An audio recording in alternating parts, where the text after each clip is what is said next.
Hello, my name is Kieran Hayes and welcome to my best Nikon Z7ii and Z6ii autofocus settings video. And today I'll be running you through exactly how I set up the autofocus modes and how it has dramatically changed the results I have gotten with these amazing cameras. So come on, let's get into it and I'll talk you through my setup.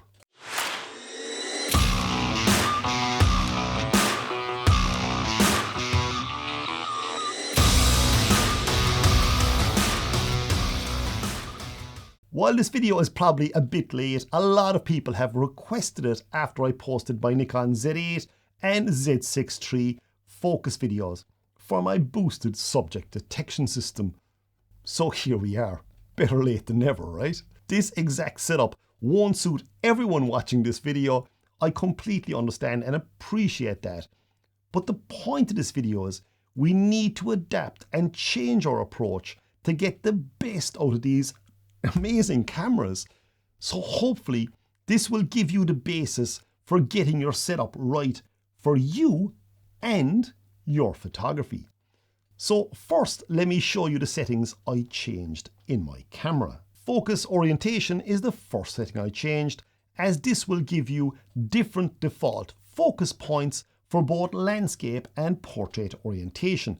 This is super handy when you are constantly swapping between orientations, as you don't have to move the focus point around as much then. So to switch that on, we go into the menu and then we move down to the pencil icon and press OK. Then we select autofocus and press OK. Then we go down to option A5, which is store points by orientation, and press OK again. And as you can see, it's switched on here now at the moment. The default setting is no, but if I want to go back in, I can just select yes there now, and that's it. That's done. So let me show you what exactly this does now. What I'm going to do is just position that focus box over Dobby's face here now. So we're shooting on landscape orientation here at the moment. We've our shot focused in Dobby's eyes, we fire off our photograph. But then let's say we want to go into portrait mode. When we go into a portrait mode here now, we then readjust our camera and say, look, that's roughly what we're looking at. There is our focus box over Dobby's eyes and face. And if I now focus, that's it. There we have it. Perfect portrait of Dobby. And then we decide we want another landscape shot. We go back into landscape shot again. You can see that focus orientation box has remembered a setting for landscape. And now when we go back into portrait, there you go again. There's our portrait setting, and absolutely perfect. So you can alternate between landscape and portrait, and that box is going to remember the setting. So that is a huge advantage going forward. Next, I limited my focus modes so I could more quickly rotate through the ones I used. So again, we go into our menu, go to the pencil icon and select autofocus, and then we move down to option A7, which is limit AF area mode selection, and press OK. Now, as you can see, there's a load of options selected here now. Now, if you want to deselect some of these options, which is what I'd highly advise you do, what you do is you press the arrow over to the right as prompted on the bottom of the screen. So when I do that, you can see pinpoint AF is on now. Press it again, it's off. Or let's say wide area AF large is what I want. I can press the arrow again, it's going to switch it on, and press it once more again, it's going to switch it off. Now, these are the options I've selected here, and as always, less is more, because you can cycle through your modes quicker then. Most important thing to do then is press the OK button once you're finished, and that's it, you're set up then. The settings I selected here are spot, wide area large people, wide area large animals, and auto area AF.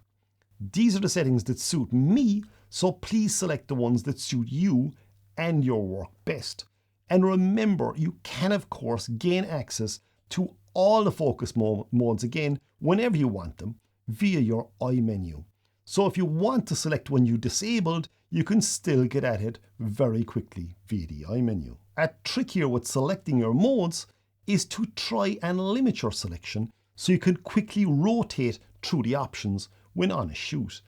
The more options you have selected, the more you need to rotate through. So this is a case of less is more here. Now in the Z6, Z6ii, Z7 and Z7ii, there is no 3D tracking, but you have subject tracking, which is fairly similar. So I'm going to show you how to set this up now. So again, we pop into our menu and we go to the pencil icon and press OK. Then we move down to option F, which is for controls. And then we go to option F2, which is custom controls. Now, when we're inside here, we have the option of changing the different functions for the different buttons on the camera. Now, the function button 1 and function button 2 are the two we're going to be changing here. So function button 1 is already highlighted here now at the moment. So I'm going to press my OK button. Now, as you can see, there's a whole load of different options here now. And we can choose any one of these for our FN1 key. But the one we're looking for here now is subject tracking. And once you find it, just press the OK button and that's it, you're done. Now we want to set up the FN2 button. So we just move across to FN2 and press OK again. And again, there's a whole load of different options here. But the one we want is the one that I actually just had it set to here, which is focus mode, AF area mode. So I'm going to press OK on that now. So what that's basically going to do is whenever we press and hold down our FN2 key, we can control our focus modes with both the front and the rear command dials on the Nikon Z7 II. So setting your FN2 button to the focus modes or AF area modes really is a vital part of this setup. So the next thing we want to set up here now is back button focus. And while the AF on button is already set up for back button focus, what we want to do is disconnect the shutter button from the focusing. So what we do is we go into the menu again, we move down to the pencil icon, press OK, move down to autofocus, press OK, and then we go down here to AF activation, and that's shutter and AF on. We don't want that, we want AF on only. That now disconnects the focusing ability from the shutter button. So the only way we can focus now is by holding down the AF on button on the back of the camera. So that's how we set everything up, and now let me explain exactly why I set it up this way. As I mentioned, I enabled spot focus, and I use spot focus for shooting in landscapes, for property photography and product photography, where you've an exact point where you want your camera's focus point to be. Absolutely perfect for that. Wide area AF, large animals and people are fairly self-explanatory. It'll pick up the people and focus on them when you have those boxes put over the people or the animal. So it's great for shooting wildlife or it's great for shooting people. Then we get to auto area AF. And auto area AF is incredibly handy because that is the only mode we can enable subject tracking in by pressing our FN1 key, the way I set it up in this video now. So this now is how I use the focus system. When I press the FN2 button, the AF system is going to pop up on the top of the display here. Now with the rear command dial, I can change from AFS to AFC to manual focus and back to AFS again. And with the front dial, the one just directly under the shutter button, I can then change modes and it will cycle through the different modes. So it's in spot focus now, then we go for wide area large people, then we have wide area large animal, then we have auto area AF, and once more it brings me back to spot focus again. So I can quickly select the exact mode I want just by holding down the FN2 key and turning the front dial. Instead of having all the options there, you can limit the amount of options that show up, so it means you can get to the exact option you want a lot faster then. Now the next step in this of course is showing you how subject tracking works. And in order to be able to use subject tracking in the Nikon Z7 II, we need to be in auto area AF first. So as you can see, I'm in auto area AF now and I'm shooting in AFC. So how do we lock in on Dobby when he's moving quickly around the scene? Let's say that's a person cycling across the frame there now and you want to make sure you're actually tracking him correctly. Well, what we can do is we can press our FN1 key, and what that does now is that enables subject tracking. We can just move it up over Dobby here now, and when I press my AF on button, it's now locked onto Dobby. So if I move around the place, that is going to keep locked onto Dobby.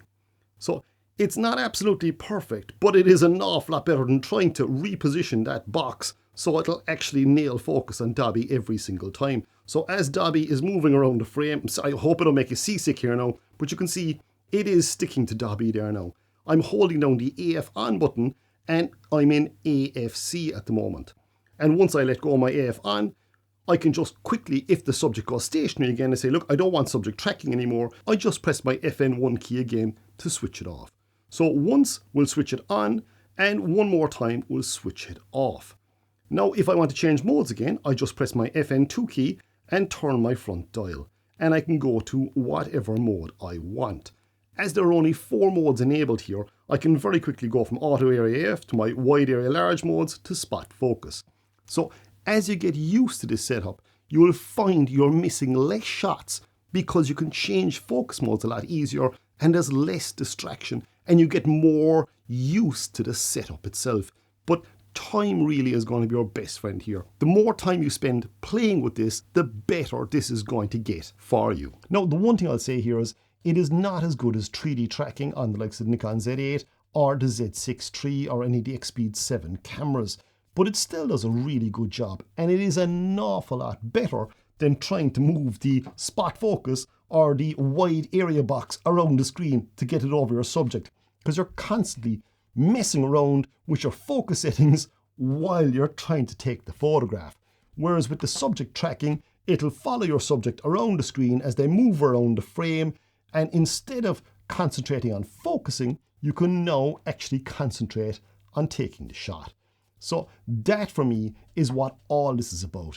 It's about getting the photographs the clients want or getting the photographs I want. This focusing setup may not be as smooth as the one I have for the Nikon Z8 or the Z6ii, but what I have found is it's the one that works best for me and the way I shoot. Now, if you're looking at this and you're thinking, my focusing system is a lot better than yours, Kieran, then please do let me know in the comments down below. And if it's a really good suggestion, I'm definitely going to pin that comment so everyone else can learn from it. So it's the one thing I'd please ask. Please do let me know if there's something you feel I'm missing or if it works better for you. Because there could be other people who will be reading those comments and they'll say, wow, that's a stroke of genius, and that is going to improve my photography. And that's what this channel or this community is all about. It's about helping you get the most out of your equipment. So please do let me know if you think I've made a mistake there. And yeah, other than that, all I can say is thanks again for watching, and I really genuinely do hope this video helped you a small bit. And as always, if you have any questions, please do feel free to ask them. I'm only ever too happy to help. And yeah, that's it everyone. See you out there, or see you in the next video.